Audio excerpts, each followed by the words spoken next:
Do you ever feel as though your friends are holding you back? The people around you who are meant to be there for you, who love you the most, are holding you back.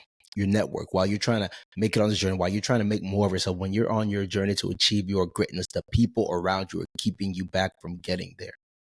That all ends today. That stops today. Today, we're going to talk about how to increase your net worth via your network, how to increase your network via your net worth. What's up, fam? It's Dr. Dale. This is Permission to Be Great, where my mission is to help you walk in your greatness on a daily basis. All right. Go ahead and hit that subscribe button and let's get going.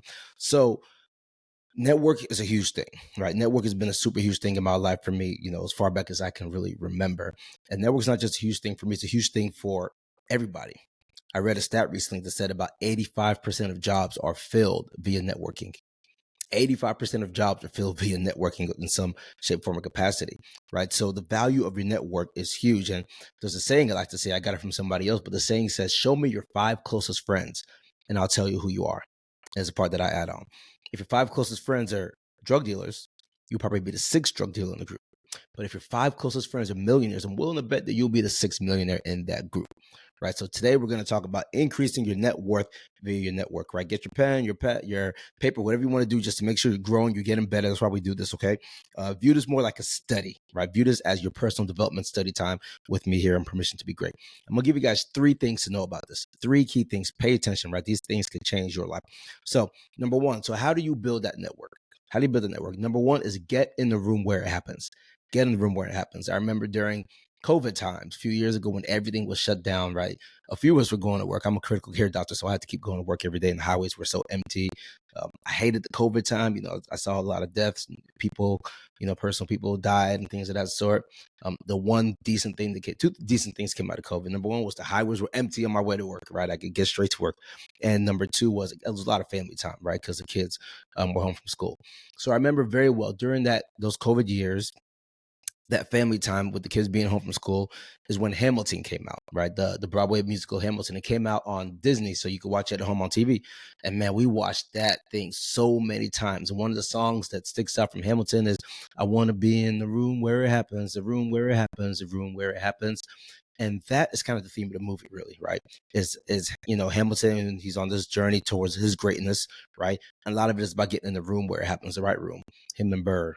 So this concept of being in the room where it happens, that's the approach that you need to take when you talk about how do I build my network, right? You want to get in the room where it happens, the room where the people making the decisions, the people with the influence, right? The people with the high net worth. You want to find a way to get into that room. We're going to talk about that here in a second, but you want to find a way to get into that room. But here's the first thing you need to realize. Here's the first question that you need to ask yourself about getting in a room where it happens. Which room are you trying to get into? Which room are you trying to get into? There's so many different rooms. Are you trying to get into the room, right, where it's a leadership room? You're trying to get into the tech and innovation room, right? Are you trying to get into the sports room? Like which room are you trying to get into? This is an important question because this is what I run into a lot when people come to me and, have these calls with people and you're asking for my guidance and things of that sort. A lot of times what I realize is they don't know what they want, right? They don't know what they want. So my question to you is, do you know what you want? Do you know what you want in life? Right? You need to understand what you want, or let me change that. You should want to understand what you want before you can really figure out which room to get into, which room where it happens, because there are a lot of rooms out there. I want to be in the room where it happens, the room where it happens. Well, which room do you want to be in, right? There are a lot of rooms to be in out there, right? So before you can start saying, okay, let me think about my long-term life, my long-term career, my long-term journey, and how I'm going to get there. Before you can get to the end, you want to understand which rooms you need to be in to begin that networking process. Because sometimes I'll see people, they'll come around and they'll be saying, yeah, I'm networking with this person. I'm just thinking, like, what does that have to do with where you want to go long term? Is the time you're spending with this individual worth where you want to go long term? Now, there's a caveat to that. I believe that, and this is the way I've always approached life, I believe that every person has a great story to tell. I believe that you can learn something from everybody. So I highly value relationships and time spent with people and communication, conversations you have with people. I highly value them because I believe you can learn something from any and everybody, whether it's from the richest person in the world to the poorest person on the street. You can learn something from everybody. So highly value those conversations. However, as it pertains to expediting your path towards wherever you want to go to, You want to put some thought in this. You want to be strategic about this. You want to be in the right room, right? The room where it happens, the room where what happens. So know what your what is, where you want to go in life, and start trying to find ways to get in that room, not just any room, but the room that's going to take you on your career path. You want to be a medical doctor? Well, get in the room around medical doctors or people in the missions committees or students who can give you resources, show you how to get there. Get in that room, right? If you want to be a medical doctor, you don't necessarily need to be in the room with the music experts. That could help you to some extent. But the point I'm trying to make is be mindful of getting in the right circles around the right people. Don't just go about your life flippantly and just hoping that things come to you, right? A lot of people just go through life and just say, man, eventually they're going to find me, man. The right people are going to find me. Well, no, how about you go find the right people?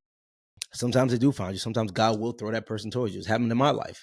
One of my great friends, mentors and everything, gentleman by the name of John, he kind of came in my life. I wasn't expecting it. And he's helped me tremendously, right? So that might happen.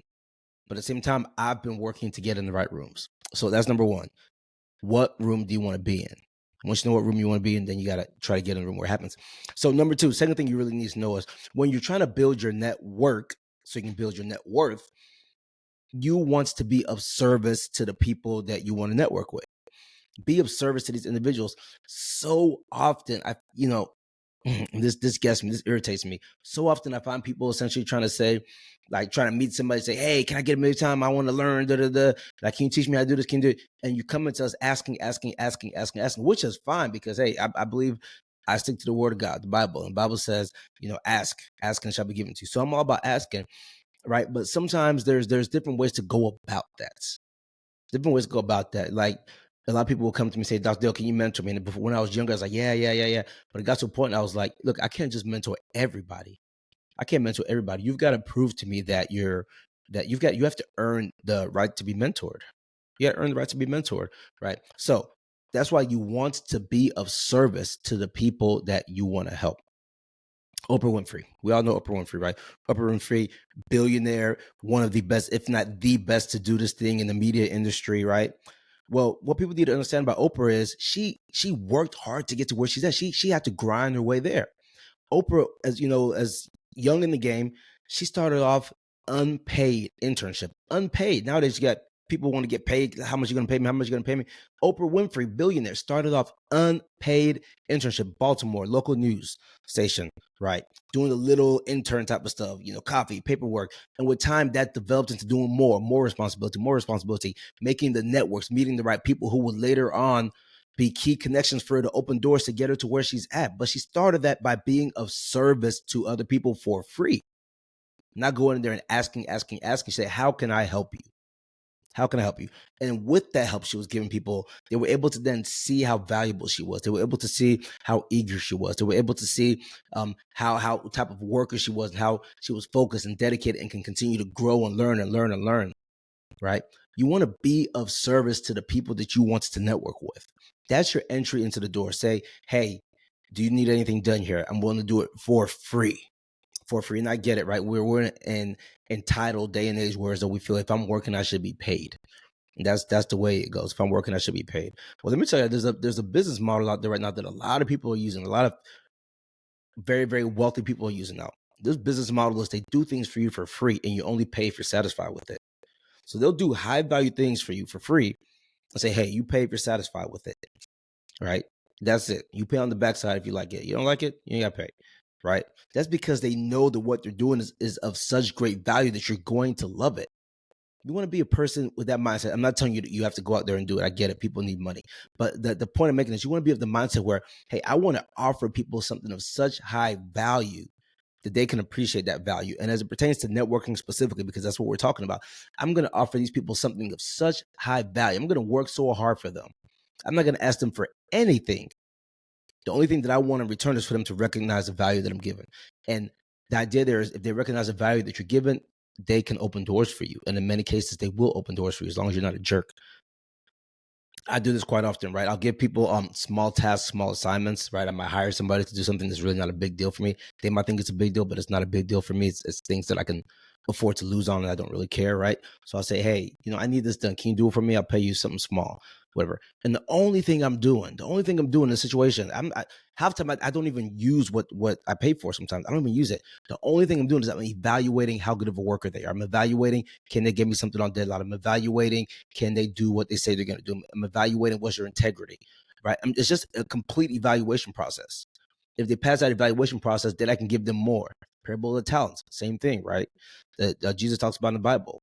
These are evaluation processes. And once I see you can do something that I think is small, then I can say, okay, let me give him my real business. Let me give him the stuff that really means something to me, the stuff that I can't afford to mess up on, right? So understand that whenever you go to somebody, you're trying to build your network so you can build your net worth. Whenever you go to somebody, do things for them for free so that way they have zero risk. But understand that it's a test for you to demonstrate that you can be of value to this person. And it's not even being of value to that person. Honestly, they probably don't even care, because whatever you're doing for them, a lot of people, they can afford to have it done, or they can get it done without you, right? So they don't care. So you want to approach it as value to them, but keep in mind that they probably don't even care, right? All they're trying to do is see, what kind of person are you? Are you somebody that I want around me? Are you somebody that's going to work hard? Are you somebody that is reliable? Are you somebody who tells the truth? Are you somebody with integrity? That's what these higher folks are doing. A lot of these things are just evaluation processes, right? When somebody comes in my circle, all I'm doing is evaluating you. And then once I know you're good, then I can let you in the circle. Then I can let you in on the real stuff, right? And that's the way this thing works. So whenever you're doing this, you want to offer your services to people that you want to be around, free if you can, right? If not for dirt cheap, but free if you can, just to prove to them that you're somebody who can work hard, be of value. And what you don't realize is, in the process of doing that, you're learning so much just by being around them, by seeing the instructions they give you, by seeing how they execute. You're learning so much and you're growing so much, and it's making you a better individual of whatever field that you're in, right? You're learning so much from being around them. So you get the value of learning from them, and then you get the tremendous value of them knowing who you are, them appreciating your work ethic, them appreciating the values you have as an individual. And all that eventually can lead to them opening up doors for you that you otherwise would have never had done. I'm telling you this, that it's been such an amazing thing in my life. I'm telling you, it can be the same thing for you in your life, right? It's led to real stuff. It's led to real opportunities. It's led to real money. It's led to real stuff. But you got to be able to demonstrate that you're a person of value first, because that's all they care about. They want to make sure that you can do what you say you're going to do, and you're a person of value. And then once you prove that, then they can start opening circles. Then they introduce you to their friends. Then they bring you into the networking, and that's when things really start popping up for you. I think about this a little bit different, but I think about the book Think and Grow Rich. If you haven't read Think and Grow Rich, you should read Think and Grow Rich, right? Napoleon Hill. Whether this is true or not, I don't know. But in the book, what Napoleon Hill says is he was summoned by Andrew Carnegie. Andrew Carnegie was one of the richest people in the world back in the day, right? And Andrew Carnegie sent him on assignments to go interview all these, rich people, multimillionaire type of people back in the day, and just to learn their habits of how they got to be where they are, right? But he did it free of charge. He did it free of charge, not getting paid, just to do this. And, Napoleon Hill said he took the assignment. Why would you take that assignment? You're going to do all this work, interview all these people. It took years and years and years, right? You're going to do all that. Why would you do it free of charge? It's because the network, the people you get to meet, the person you get to demonstrate you are to Andrew Carnegie. And through that process, they say that when he started that, he wasn't rich. But by the end of this, Napoleon Hill, he was super well connected, well put in, rich, one of the best-selling books of all times, right? It's because he demonstrated he was a person of value to people who had influence. He got in the room where it happens, and he offered things for them, right? So that's the second thing. Number one, right? Get in the room where it happens, but know what room you want to get into. Number two is offer services to individuals that you want to network with, right? Be of service to individuals you want to work with, right? And number three, this is perhaps the most important thing that we're going to talk about here, right? This is perhaps the most important thing that I'm going to talk about here. You need to come to the realization and the understanding that your net worth does not equal money. Your net worth as a person does not equal money, right? The word net means total, overall, right? That's the net, right? Total, overall, right? Gains minus losses, whatever. The word worth is a suggestion of value. What is your value? Net worth is, what is your total value? It doesn't say how much dollar signs are next to your name. What is your total value as a human being? What is your total value as a human being, right? And this is so important that, and I'll prove it to you how simple this is, right? Um, you think about people. So think about your pastor. Who's your pastor, right? Think about your pastor and your worship leader, whoever. Think about that individual and the impact they have in the community. I think about this so often in my life, right? With my pastor and just other local pastors in this area. I think about it. I'm like, man, they are the most powerful people in the city. They are the most powerful, most influential people in the city.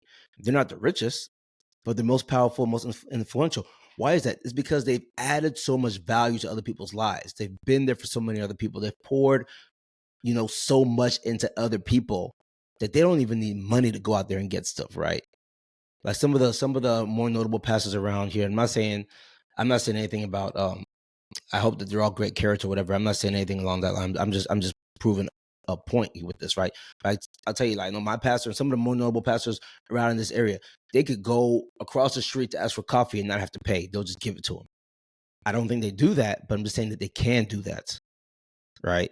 Think about the president, right? Every president can just walk into a bar and ask for whatever they want, and people be like, "Yeah, you can have it."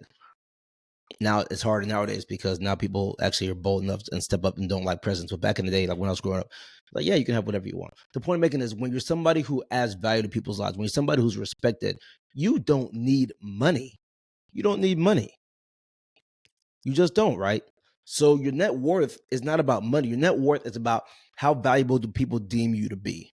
How valuable do people deem you to be? And that comes again from what I just said before. Is about serving others, being nice to others, being a good person to others, right? And once you've done that, look at a Mother Teresa. Mother Teresa, she could have gone anywhere in this entire world, anywhere in this world, and been respected, and people would take care of her. Right? She didn't have to pay for anything. People would take care of her. There was a gentleman named Nabil Qureshi. Nabil Qureshi, he was an individual. He was Islam, and then he converted to Christianity after he went to school, and he went to deep study, things of that sort. And then he became somebody who became on fire for Christ, and he was going around and talking and things of that sort. Very respectable way. He wasn't anybody who was like disrespecting any religion, anything, whatever. He was an individual, just became on fire, but he just started pouring into people so much and adding so much value in people's lives. He ended up getting sick at a young age in his 30s. He had, I believe, I don't remember, some sort of cancer, right? Some sort of GI cancer, malignancy. And I just remember when he was sick, how everybody just came around him. Community just came around him. That GoFundMe, he got so much money raised, things of that sort, because people just saw him as somebody who was of such great value to this world, and they poured into him. He didn't need money anymore. He was taken care of because he was a person of value.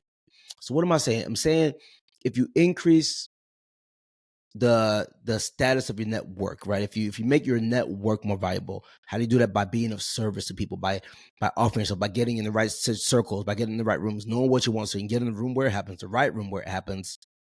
Be of service to those people. Don't go in there asking for stuff. You be of service to them, and they will reciprocate. They will give back to you. They will give back to you, right? And the way to give back to you will be in different fashions. They'll be making introductions for you, be giving you job opportunities, it'll be teaching you, just letting you be around them. That's what people need to realize. Just being around these people is of great value. There are a lot of people who are individuals who are just brilliant minds, brilliant thinkers. They have events across the country. People pay them a lot of money just to spend a day with them to learn. So people will pay them money to spend. I mean, I don't offer that or whatever, right? But I mean, I get paid handsomely to go out and speak and things of that sort. People pay me handsomely for an hour of my time, you know? So the reason I bring that up, not just me, there's a lot of people, right, who do what I do. A lot of people who do it better than I do. That's fine too. But the reason I bring that up is because you have to understand, if you can be of service to somebody, not asking for anything, but you be of service to them just to get that hour around them, you're going to learn so much from them. You can learn so much from them that's worth thousands and thousands and thousands of dollars. Right. So being of service to people, that opens the doors for you. And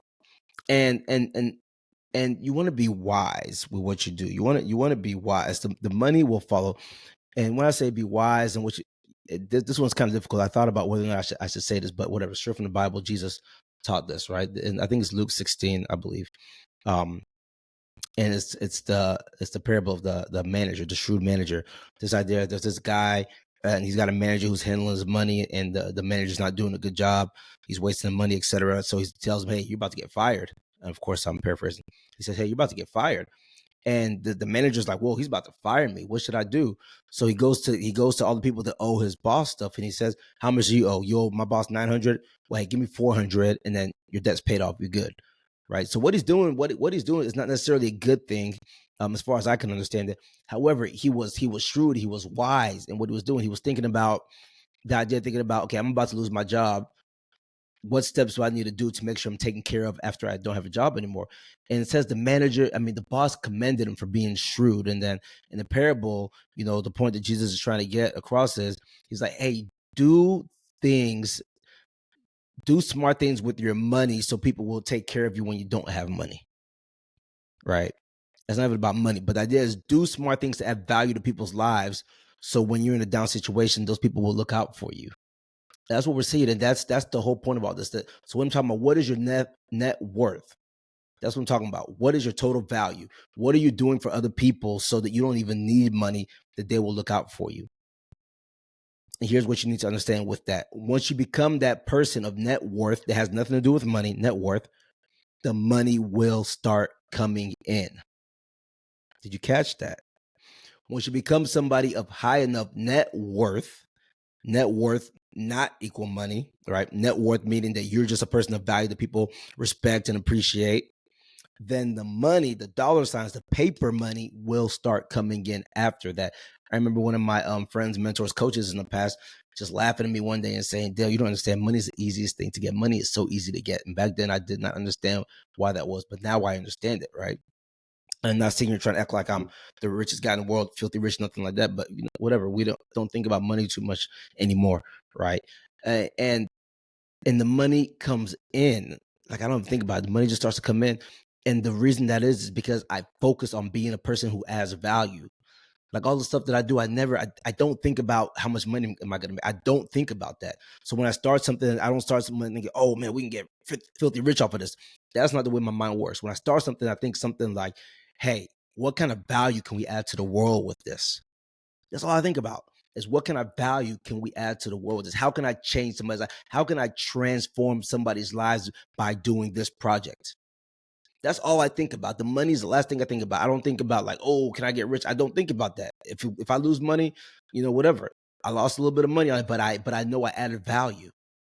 But that doesn't happen. What happens is the money starts coming in. And the money comes in because I'm so focused on adding value to people's lives. So ultimately, here's the take-home message. In order to increase your net worth via your network, you need to be a person that knows where they want to go in life. So you want to get in that circle, right? And when you identify the circle, what you want to do is offer them service, be of service to them. So to increase your net worth via your network, you need to be a person of service and value. That's the take-home message, right? Step number 1, get in the room where it happens, but know what room you want to be in. Step number 2, be a person of service. Step number 3, come to the realization that your net worth has nothing to do with dollar signs, but rather what type of individual you are. How do you add value to this world? All right, folks, man. Hey, I hope you guys paid attention. That's some deep stuff. If you got that, if you can go through that, if you can walk in that on a regular basis, that can change your life. I'm trying to tell you, it's how I live my life. That can change your life. All right. So a couple things. Number 1, please hit that subscribe button. Let's go ahead and keep growing this. I want to get this as into as many cell phones, TVs, however you guys watch these videos. I want to get this out there as much as possible because my mission is to really show people you have permission to be great, transform lives, add value to lives, and make the whole world a place of better values, right? That's what I'm focused on doing, right? That's why I do this. I want to add value to the world, okay? So number 1. Number 2, YouTube knows what you like. So YouTube is going to show you a couple of videos around here. Click on it. Keep on learning, getting smarter. You have permission to be great. Love you guys.